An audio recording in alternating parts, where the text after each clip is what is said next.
जय श्री राम।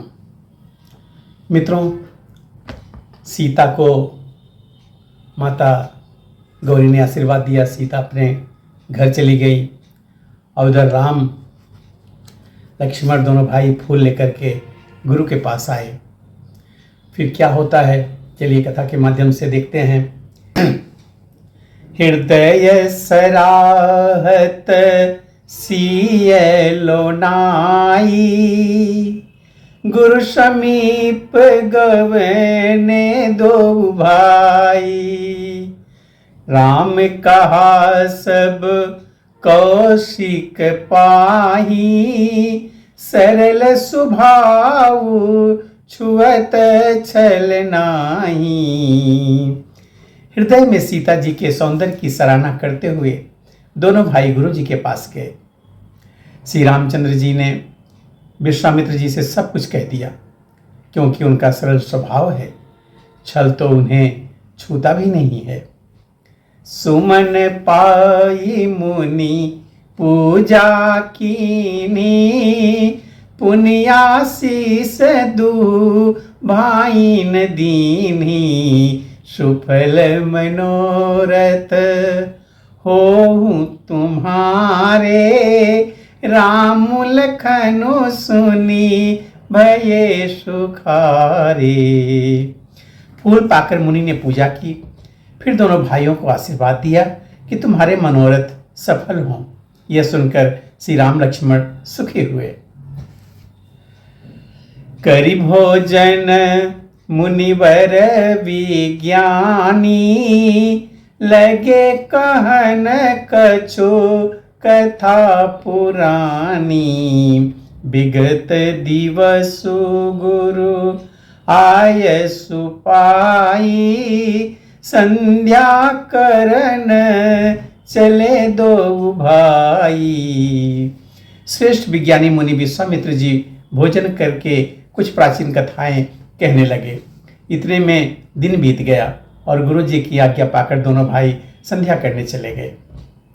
प्राची दिशि शशि उयऊ सुहावा, सिय मुख सरिस देखी सुख पावा। बहुरी विचारु किन्ह मन माही, सिय बदन सम हिम कर नाही। उधर पूर्व दिशा में सुंदर चंद्रमा उदय हुआ। श्री रामचंद्र जी ने उसे सीता जी के मुख के समान देखकर सुख पाया।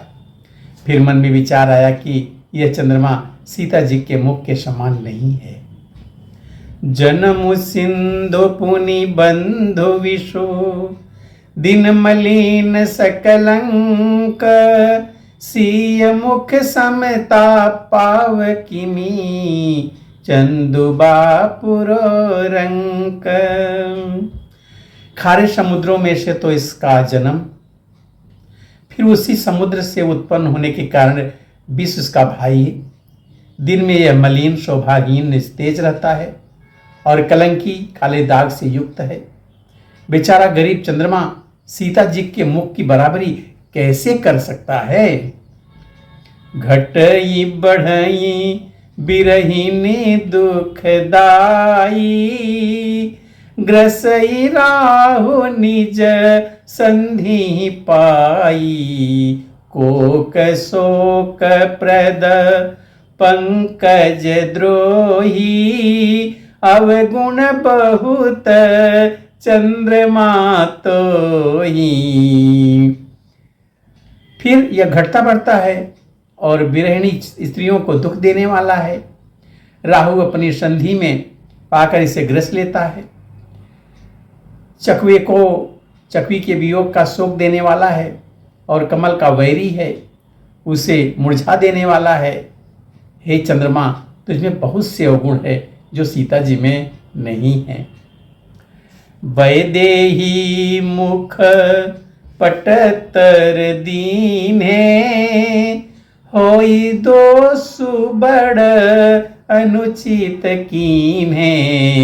सिय मुख छवि विधु ब्याज बखानी, गुरु पही चले निशा बड़ी जानी। अतः जानकी जी के मुख की तुझे उपमा देने में बड़ा अनुचित कर्म करने का दोष लगेगा। इस प्रकार चंद्रमा के बहाने सीता जी के मुख की छवि का वर्णन करके बड़ी रात हो गई। ये जान करके वे गुरु जी के पास चले। करि मुनि चरण सरोज प्रणामा, आय सुपाई किन विश्रामा। विगत निशा रघुनायक जागे, बंधु बिलो की कहन यस लागे। मुनि चरण कमलों में प्रणाम करके आज्ञा पाकर उन्होंने विश्राम किया। रात बीत जाने पर श्री रघुनाथ जी आगे और भाई को देखकर ऐसा कहने लगे। वरुण अवलोक हुताता, पंकज कोक लोक सुखदाता। बोले लखन जोरी जुग पानी, प्रभु प्रभाव सूचक मृदुबानी। हे तात देखो, कमल चक्रवाक और समस्त संसार को सुख देने वाला अरुणोदय हुआ है। लक्ष्मण जी दोनों हाथ जोड़ करके प्रभु के प्रभाव को सूचित करने वाली कोमल वाणी में बोले। अरुणोदयम सकुचे कुमुद, उड़गन ज्योति मलीन। जिमि तुम्हारे आगमन सुनी, भये नृपति बलहीन। अरुणोदय होने से कुमुदनी सकुचा गई और तारागणों का प्रकाश फीका पड़ गया। जिस प्रकार आपका आना सुनकर सब राजा बलहीन हो गए। नृप सब नखत करही उजियारी, टारी न सकही चापतम भारी। कमल कोक मधुकर खगनाना, हर से सकल निसावसाना। सब राजा रूपी तारे उजाला मंद प्रकाश करते हैं, पर वे धनुष रूपी महान अंधकार को हटा नहीं सकते। रात्रि का अंधर होने से जैसे कमल, चकवे, भंवरे और नाना प्रकार के पक्षी हर्षित हो रहे हैं, ऐसे ही प्रभु सब भगत तुम्हारे।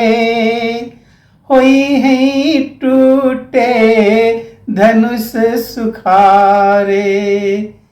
वो भानु बिनु श्रम तम नासा, दुरे नखत जग तेजु प्रकाशा। वैसे ही हे प्रभु, आपके सब भक्त धनुष टूटने पर सुखी होंगे। सूर्य उदय हुआ, बिना ही परिश्रम अंधकार नष्ट हो गया, तारे छिप गए, संसार में तेज का प्रकाश हो गया। रवि निज उदय ब्याज रघुराया, प्रभु प्रताप सब निपन दिखाया। तब भुज बल महिमा उद्घाटी, प्रकटी तनु विघटन परिपाटी। हे रघुनाथ जी, सूर्य ने अपने उदय के बहाने सब राजाओं को प्रभु आपका प्रताप दिखलाया। आपकी भुजाओं के बल की महिमा को उद्घाटित करने या खोलकर दिखाने के लिए ही धनुष तोड़ने की यह पद्धति प्रकट हुई है।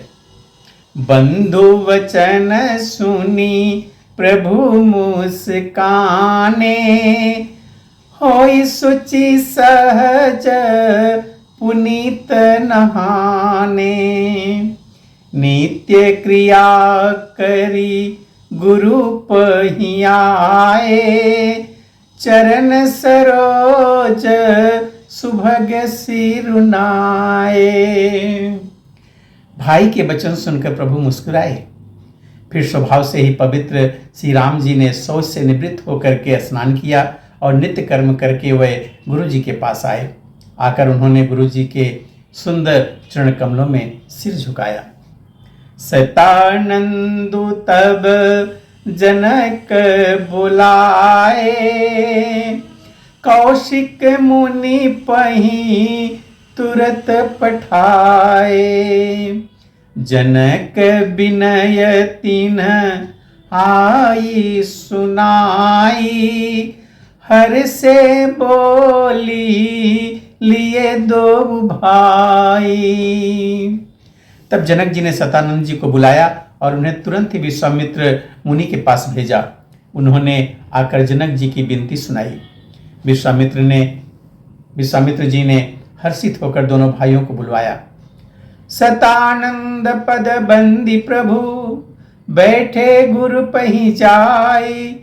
चलहु तात मुनि कहु तब, पठवा जनक बुलाए। सतानंद जी के चरणों की वंदना करके प्रभु श्री रामचंद्र जी गुरु के पास जा बैठे। तब मुनि ने कहा, हे तात चलो, जनक जी ने बुला भेजा है। मित्रों, अब आगे की कथा हम अगले वीडियो में देखेंगे। तब तक के लिए जय श्री राम।